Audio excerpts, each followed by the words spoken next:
Welcome to Yes Witch, your pod spellcast for all things metaphysical, witchy, and weird. My name's Whitney Wickham, and I'll be your host. We're going to go ahead and dive right into today's episode. Welcome, welcome.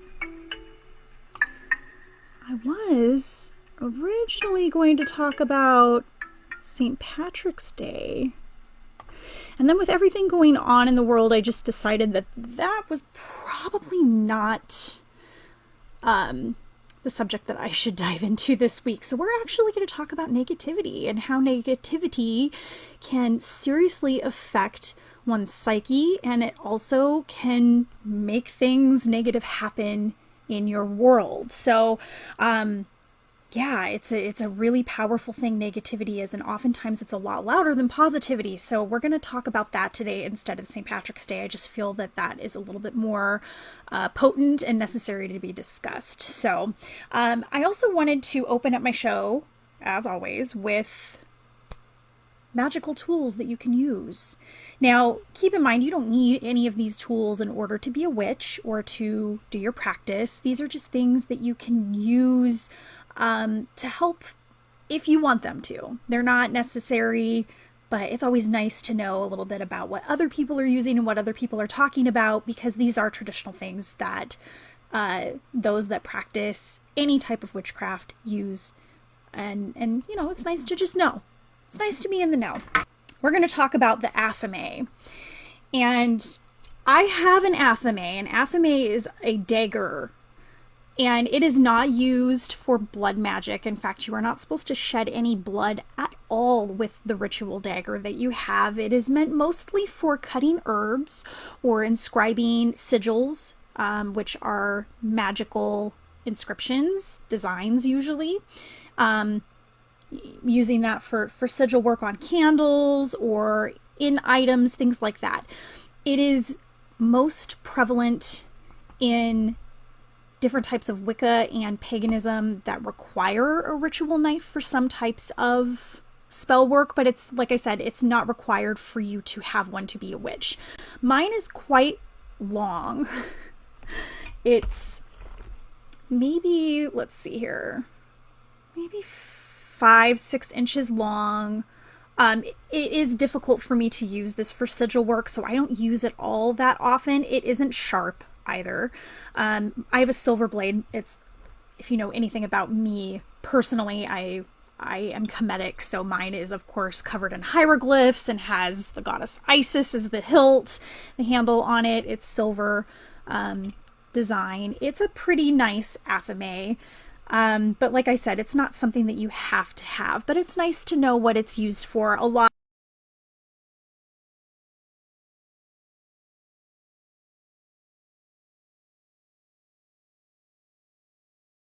I'm not going to say that there isn't anybody out there who uses their athame for that purpose, but typically speaking, that's not generally what we're supposed to use it for. The next thing that I want to talk about is talismans. Talismans are a great way to protect yourself from negative energies, or if there's a particular person that you're trying to ward away, or if you're trying to draw in certain types of energy. These talismans are a great way of doing that. And so how do you find a talisman? Usually it's something to do with a crystal or some sort of metal or stone that pertains to the type of energy that you're either trying to ward away or bring towards you. Mine is actually this ring that I wear. I wear it a lot. I don't wear it all the time, but I wear it a lot. And I have done some protection spells on it and some energy work on it to ensure that when I wear this, this is something that elevates my own personal energy, as well as ensures that the energy that's being brought towards me is not negative in any way. So, and it really does work. And I don't know if it's something that, you know, doing this type of stuff is more of a mental thing that shifts your consciousness to believe that kind of stuff so that it works out better for you and attracts more of that because of the law of attraction, which we're going to get talking about here very quickly.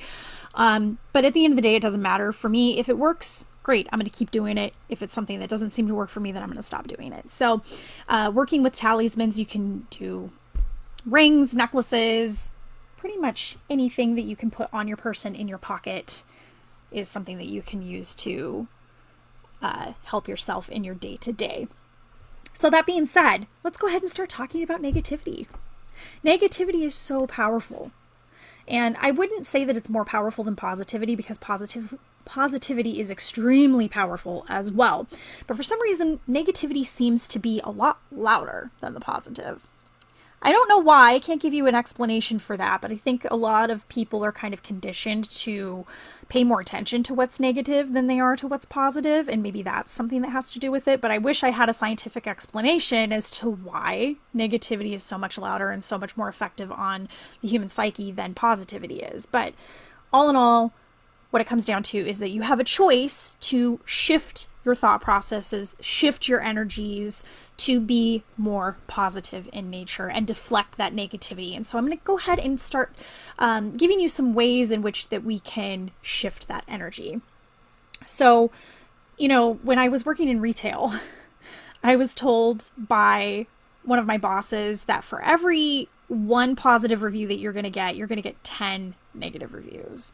And I've noticed that a lot in other jobs as well, that it seemed like the people that had a positive experience were less likely to write a good review, less likely to talk about you to friends, family, etc. But if they had something negative happen, they were willing to shout it out as loud as they possibly could from every rooftop, write a negative review on every page that they can find. Even if you don't have one there, they're like looking for your Yelp reviews, and you're like, I don't have Yelp. And they're like, well, I'm going to make one. And it's crazy how people really get latched on to the negativity of something. So that's important to remember, that because people are conditioned to focus on negative, that you as well are probably going to react more to negative in turn. We tend to be a more reactive species anyway. So when somebody does something, we make snap judgments. We don't think very quickly about what it is that we're trying to achieve, and we just jump into something. Next thing you know, you're in a Facebook battle or a Twitter battle with somebody that you don't even know about something you really don't care about. So like energy attracts like energy. This has been proven by science time and time again, that like energy will always go to like energy. If you attract more positivity in your life, more positive things will come to you. If you are consistently thinking more positive things will come to you. And you can ask anybody on this planet who has been extremely successful in their life. They are mostly thinking about positive things. They're not focused on the negative things that are happening around them. They are thinking, yeah, I see that the world's burning around me, but I'm going to think positively about XYZ, and that's where my focus is going to be. They do this because it keeps their mind focused on something to look forward to, rather than being so concerned about all the things that are negative around them and pulling them away from something that is actually changeable, fixable, movable. There's a lot of things that are negative that we just can't do anything about. Simply put, we can't do anything about it. We can't change the fact that there's a virus going around right now, but what we can do is we can change the way that we react to it. We can change the way that we live our lives with it being in our presence right now. Like, this is not anything that anybody ever was prepared to have happen. I mean, this is like what movies are made out of, right? We see this storyline in Hollywood all the time. And so, of course, there's a ton of negativity going around about what's happening in the world around us. So, which I think it's funny, because in my last podcast, I specifically said I did not want to talk about this subject, and yet here I am this week talking about this subject. It's like, all right, I should have done this last week. I get it. But here we are now. So it's interesting, and I'm going to say something that if you're one of the people that called me or wrote me about this, please, please, please don't think that I'm trying to call you out or put you, in a position where you should be embarrassed about asking this type of stuff. Like, I understand fear is running rampant right now. So if you were one of the people that wrote me one of these messages or called me on my phone and asked me about this, by no means am I trying to embarrass you. But I found it interesting that this week I have gotten more phone calls and more messages than ever before about what I think is going to happen. Do I think this is the end of the world? Do I think the apocalypse is coming? And everybody is out there saying this is the end of the world. This is what's going to happen, and it's nothing but negative from here on out. And what I want to urge everybody is that because like energy attracts like energy, we can make it the end of the world if we want it to be. And that's so hard. I hate saying that because I really don't want to encourage anybody to think that way. But really, that's what it comes down to, is that we can spend all of our energy being concerned and scared and assuming that things are going to be bleak for us. And literally, we will manifest that destiny. So I think we should be putting more energy out there saying that things are going to be okay. We will thrive. We will continue to find new ways to function in our society, and that whatever's going to happen is going to happen for the highest good of humanity. I definitely don't want to say, hey, let's all band together and do some sort of like ritualistic meditation where we all think about, this virus should just disappear and never exist and that everything will be back to normal. We don't understand or know what the guides and God are trying to have happen from this. So I don't want to insert myself in a place where I don't belong, but we can always be thinking about what is best for the highest good. And if that highest good means something that I particularly would not enjoy, then unfortunately that's where we're at, and I'm going to have to learn to accept that. So no, I don't think this is the end of the world. I don't think the apocalypse is coming. I feel pretty secure in my own meditations and my own prayers to understand that this is a change, it's an upheaval, and it is scary. And I understand that people are afraid, and I feel that your feelings are valid. It's okay to be scared, but it's also important to know how we can change and move forward, right? So that's kind of where I'm going to leave that. So again, like energy attracts like energy. There's been studies shown where you can put one atom on one side of the universe and another atom on the other side of the universe, and when you shift that energy, immediately the other one shifts at that exact same second. So things connect. There's bonds between energies, and those connections are not severed regardless of time, space, whatever. That's all an illusion. We can get more into that at a different time because that's a whole quantum physics discussion that requires more time and energy than what I have to put into this at this moment, considering that we need to discuss something far more important, which is this energy and fear and negativity that we have going on right now. So thoughts become things. Whatever we think about consistently becomes that. I used to say, before I understood how energy worked and flow of energy, I used to say to people that I am Murphy's Law. If you don't know what Murphy's Law is, it's that anything that can happen that's bad will happen. And I used to say that because I constantly thought about negative things that would happen. I'm like, oh man, I don't want to be late. I know I'm going to be late. I'm consistent. Like, I'm just going to be late. And then sure enough, I would end up being late. And I put myself in that thought process to actually make that happen. So whatever I was thinking was coming to fruition. Time and time again, I'm seeing more and more videos on TikTok and on social media talking about how people are understanding the power of manifestation. So they're thinking about little things, just silly little things, like I want to see a blue duck. And they'll think that, and literally the next day they'll see a drawing of a blue duck or a post about a blue duck, or something will happen and the blue duck will show up. So we have to see metaphor as well, that when we think about these things, we have to be specific. They didn't say that they wanted to see an actual physical blue duck. They just said, I want to see a blue duck. So they saw it as a picture, they saw it as a video or whatever, that will happen. And so we have to be specific about our thoughts, because those thoughts become things. And we put that out there into the universe to then come back to us. So if we are consistently thinking negative things like, oh man, I am totally going to get this thing. I'm going to get this thing and I'm going to end up in ICU and I'm going to be one of those people.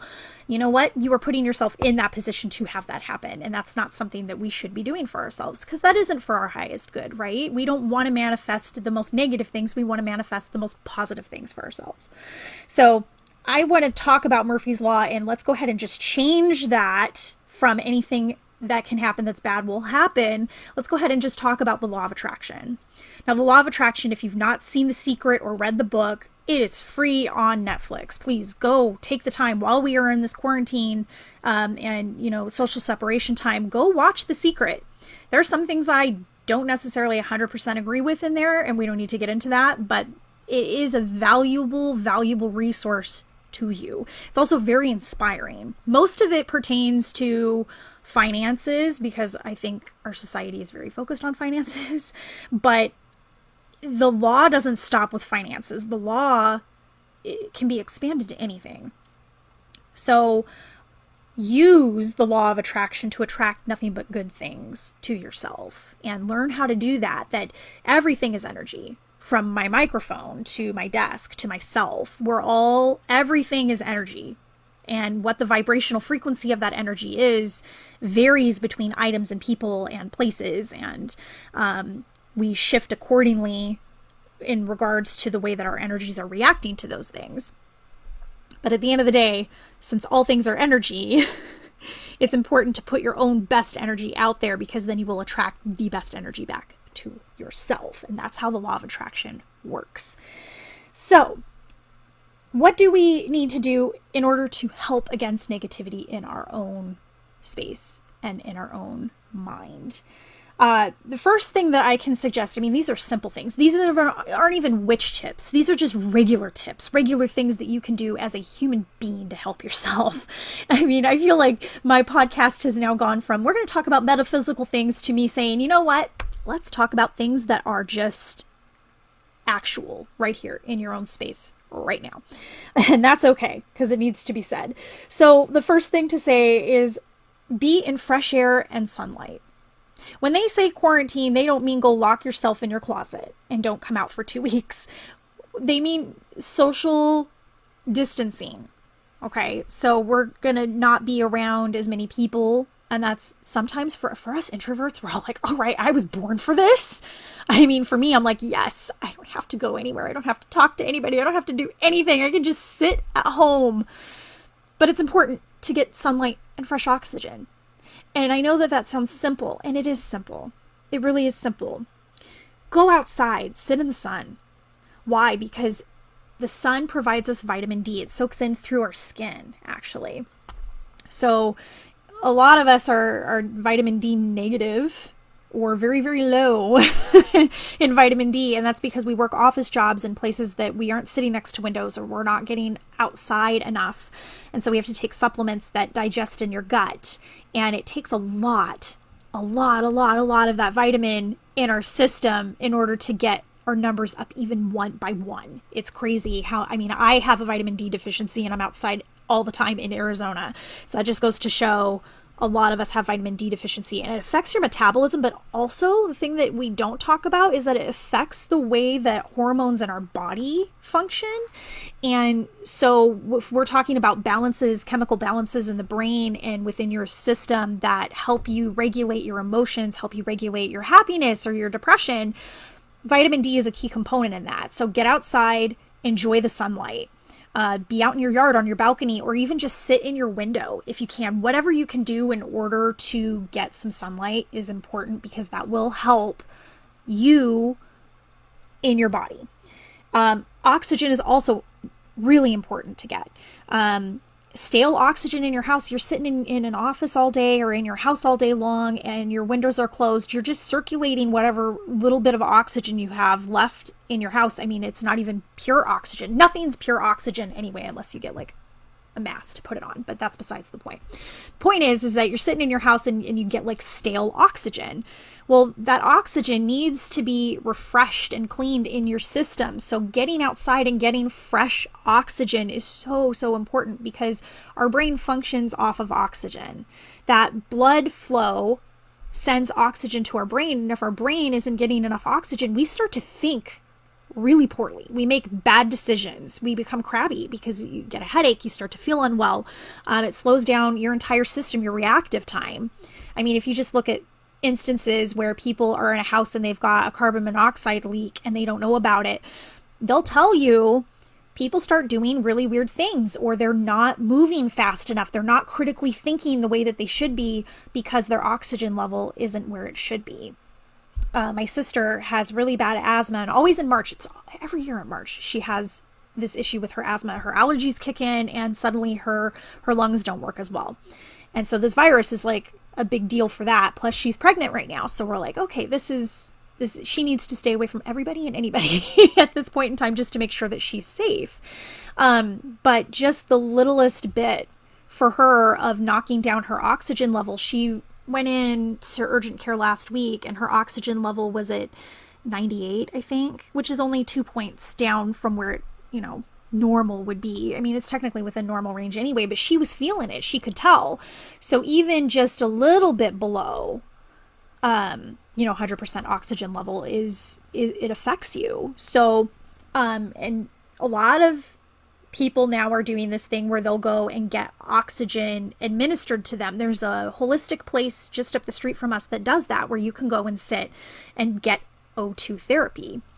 And they will put a mask on you to get oxygen. I mean, it makes you high as a kite.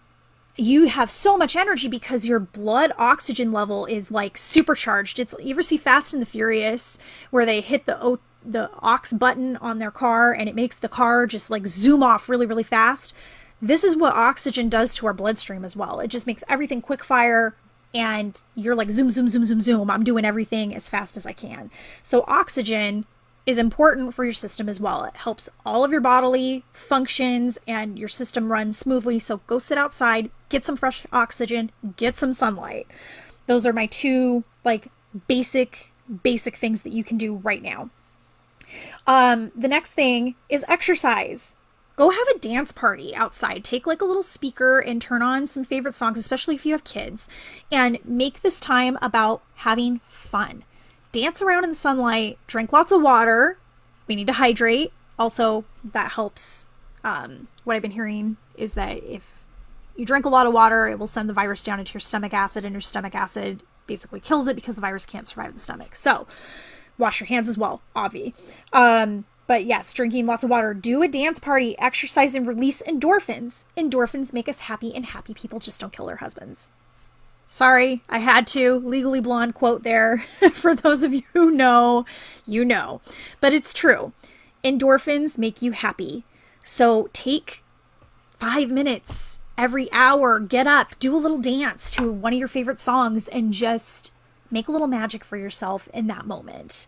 And that will help spark a little bit more joy in a rather bleak situation, right? Meditation. I'm such a huge advocate for meditation. I love meditating. If I could meditate every day, like for hours, I would. But I have to choose instead to do like an hour every day. Because otherwise I would just meditate my life away. But meditation helps clear your mind. Now let's talk about this for a second, because meditation is often misunderstood as like you need to clear all of your thoughts away from your mind and don't think about anything and just sit in darkness. I disagree. And the reason I disagree is because part of meditation is clearing those thoughts away, which means that when you have a thought and something pops into your mind, acknowledge it. Understand, I'm having that thought right now. Whether it's a fearful thought, an angry thought, or you can't stop thinking about work. Whatever it is, acknowledge the fact that you're having that thought and then allow that thought to pass. And then you'll probably get more thoughts that come after that, and that's okay. That is the first step in learning how to meditate, is allowing yourself to have those thoughts until you get to the point where those thoughts aren't racing anymore. And when you go into meditate, it's a time of relaxation and allowing you to connect to yourself, higher self, spirit, etc. Moving on up the chain into transcendental meditation if that's something that you're interested in. So, meditation, and allow those thoughts to happen. Like I said, acknowledge it, understand it, say, yes, I'm feeling at this moment fear, and then move on from that thought. Praying. I like to meditate and then pray. And my reason for that is because when I meditate, I allow myself to get all of my thoughts, my crazy thoughts, the racing thoughts, the ones that are like, they don't have a place in any conversation with God. Like, I don't want to be having a conversation with God and then all of a sudden I'm thinking about sticky rice. I mean, it's such a distraction to have that. You can't have a good conversation with somebody, right?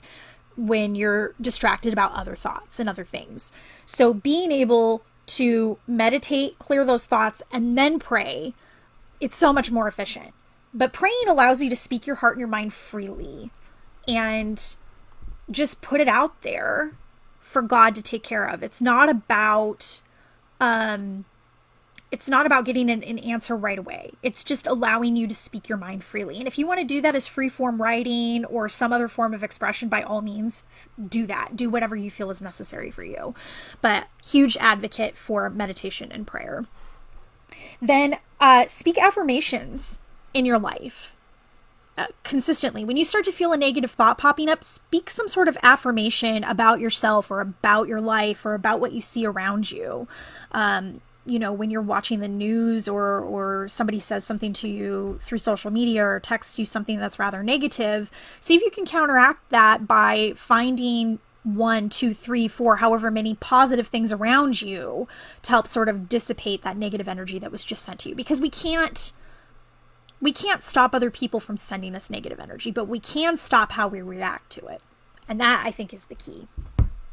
Writing down your fears and going over them also allows you to recognize what it is that is bothering you.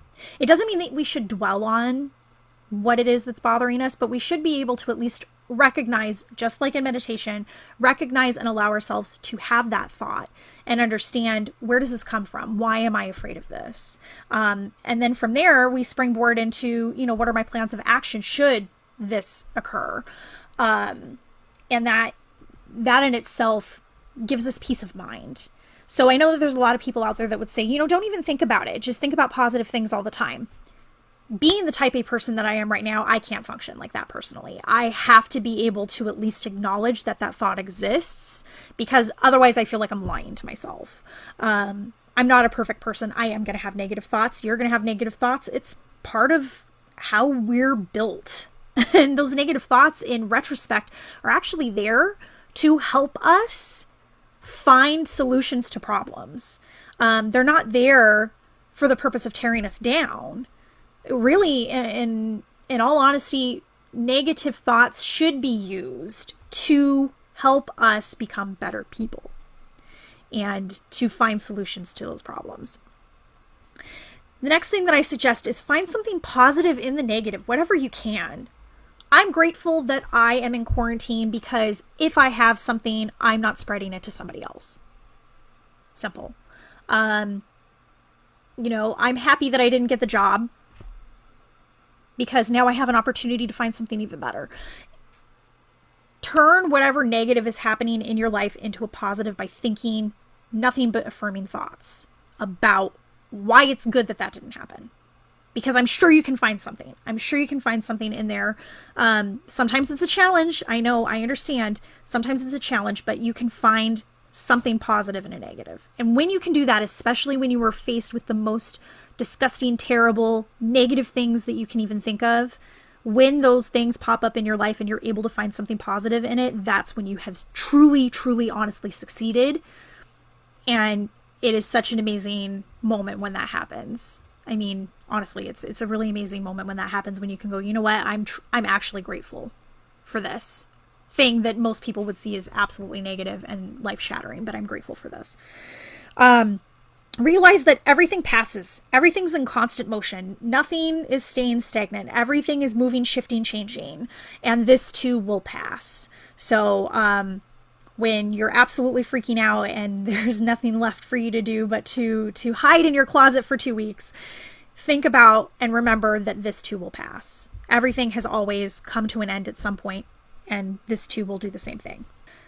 Okay, so we've discussed things that you can do to help your fears, to help your negativity, and get more positive things in your life, which is awesome.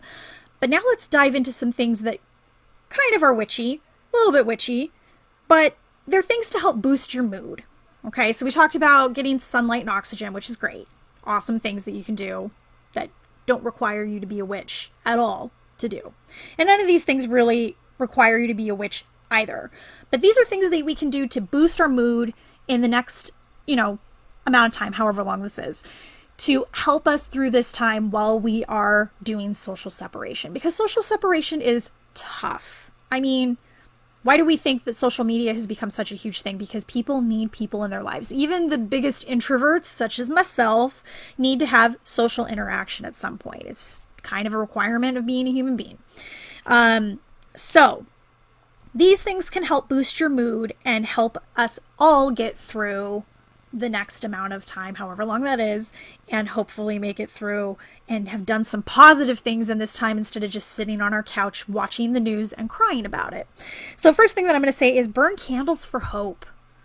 You know, there's something about having a candle lit and seeing the flame there that just is like spiritual. I don't know how to describe it, but when I see a candle lit, especially one that I have purposefully placed someplace for the purpose of either hope or health or prosperity, whatever it is, that candle magic that I'm doing,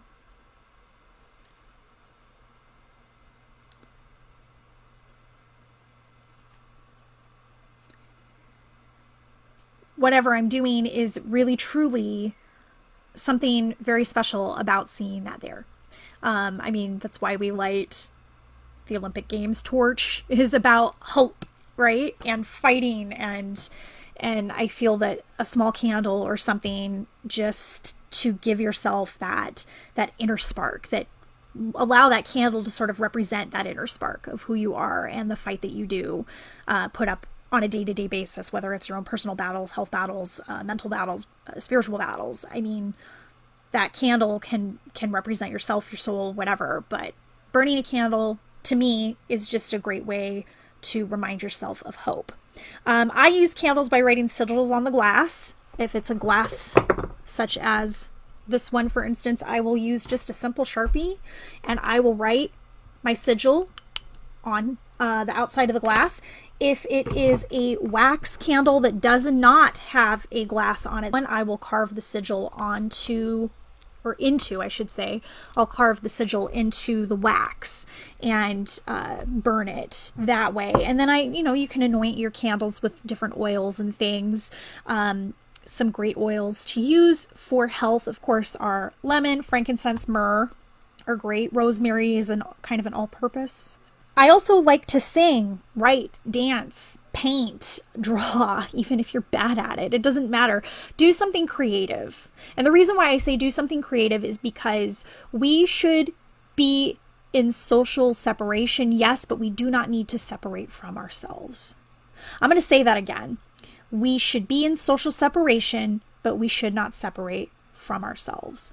And I feel that this is really important, that we should be in a position at this point in time to begin expressing ourselves in whatever way that is, because it allows us to sort of let our emotions out. I mean, we're all concerned. We're all nervous. We're all frustrated about the lack of attentiveness, etc. There's some of us are angry. I mean, there's so many emotions happening right now.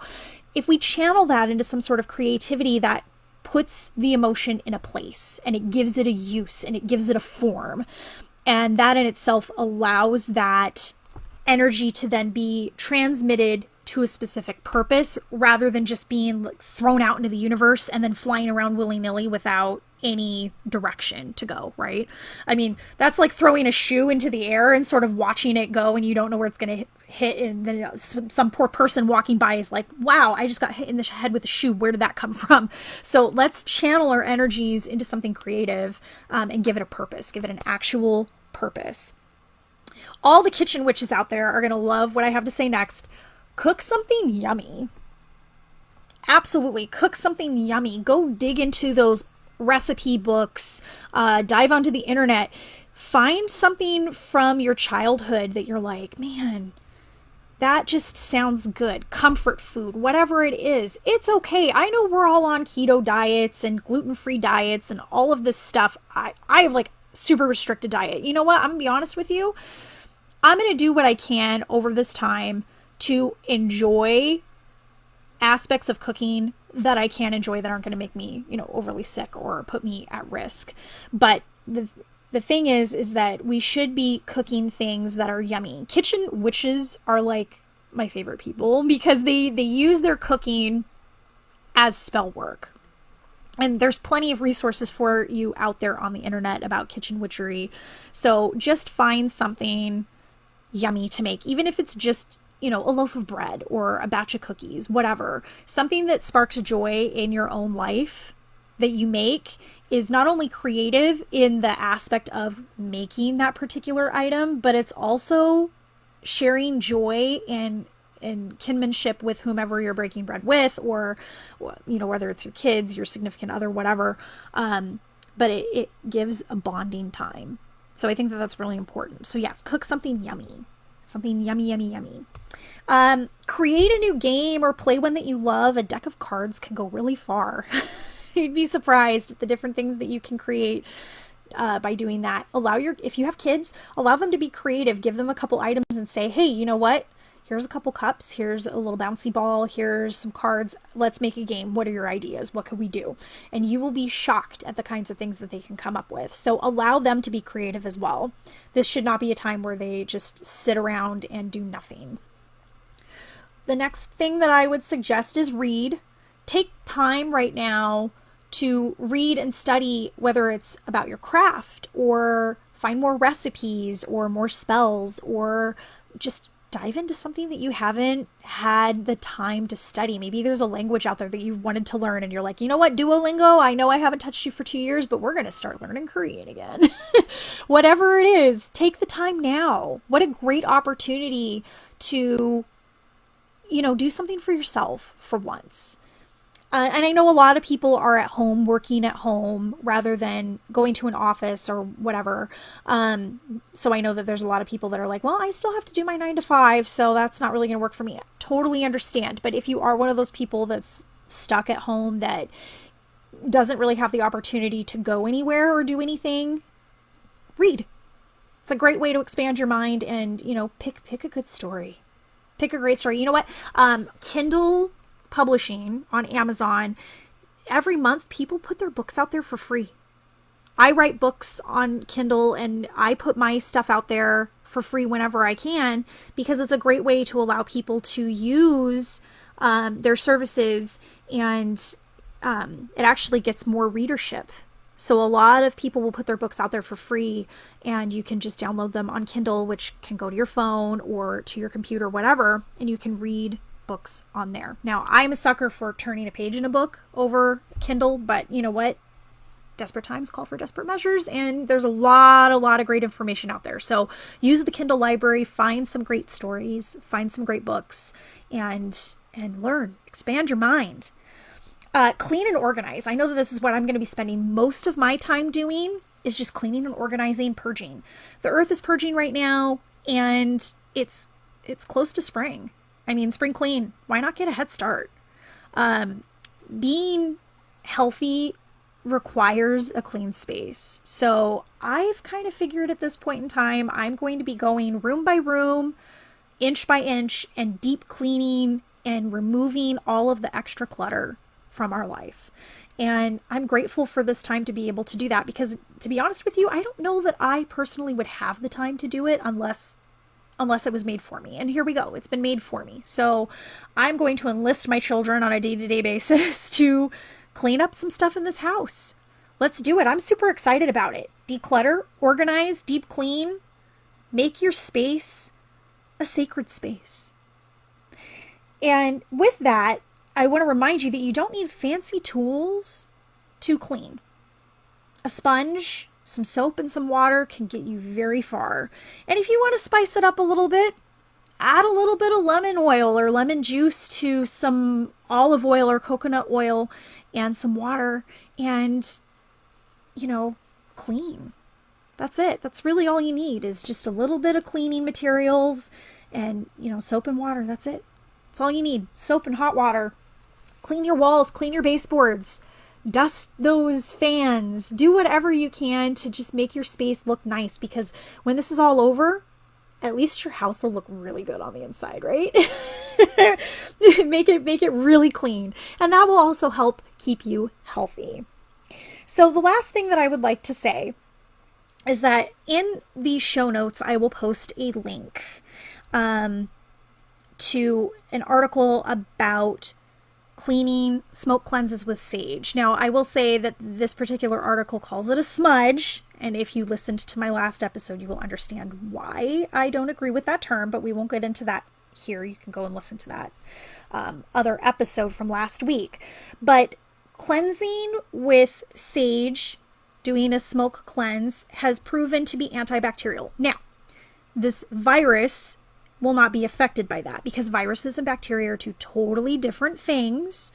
But I think it's important to remember that you don't want to be fighting two different things at the same time. So you want to avoid getting sick with anything else. If you were to get sick, knock on wood that you don't, but if you were to get sick with this particular virus, it's important to not get anything else, because you don't want to be doing double duty. So I will post the link to that, and it will talk about how it eliminates bacteria from the air, and then that in itself can eliminate some other complications should you fall ill. I urge all of you to be safe and be healthy. Please visit my website at yeswitch.com. That's YES-WITCH.com. On the first page, there isn't much content on there right now, and I've left it that way purposeful so that it's easy to navigate. Specifically, that first page has a free recipe for an antiviral. It is the same active ingredients as Tamiflu. Super easy to make. No, I am not selling bottles of it. I feel that at this point in time, it's just easier for people to make it on their own. So I've made that readily accessible for anybody that wants it.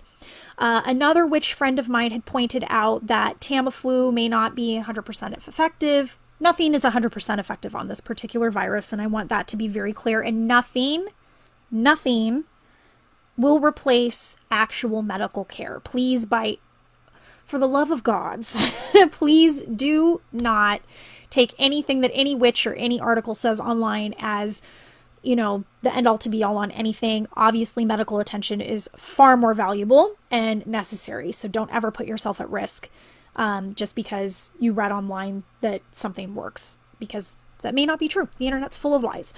But this particular recipe has worked for me personally in the past with other colds and flus. And so I figure, you know what? It's worth a shot. Let's, do anything and everything that we can to make sure that we stay healthy. But another witch friend of mine had pointed out another particular type of antiviral, which is called fire tonic. I personally can't have it because it is a vinegar-based drink, but she has said that it is very good and has been very helpful to others as well. So, I will post both. I found a link to somebody else who had a recipe for fire tonic, so I will post that as well in the show notes. And once again, please feel free to visit my website for that recipe. Again, like I said, it is free of charge without, I just want to make sure everybody has access to anything and everything that they need at this point in time. So once again, I hope that you will take the time to utilize some of the things that I've discussed in today's episode, and that it will help you get through this entirely crazy situation. I wish you all love and light and happiness. And thank you again so very much for being here at Yes Witch. Once again, that website is YES-WITCH.com. Next week, we will be discussing what makes you a witch. Should be fun and interesting. I hope to have you all back again next time. Love and light, guys. Love and light.